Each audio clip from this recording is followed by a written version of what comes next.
Hello everyone, in today's video I will show you how to create a Claude AI account step by step. This method works in both phone and PC. So first thing, search for Claude AI on your browser, and in case you are using phone, just download the app from the App Store or Google Play Store. After that, open the website. In our case we are using PC.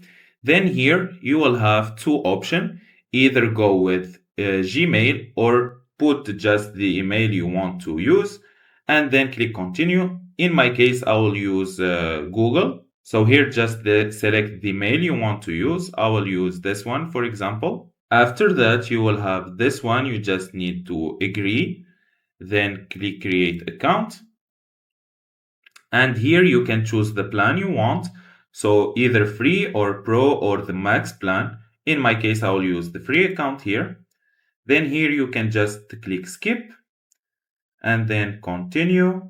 And you can choose your name. I will choose, then click continue, then select your role. I will just choose software engineer, then click I have my own topic or just select them. And there you go. Here you will have your Claude account ready to use. If you found this video helpful, don't forget to like and subscribe in the channel. Thank you for watching.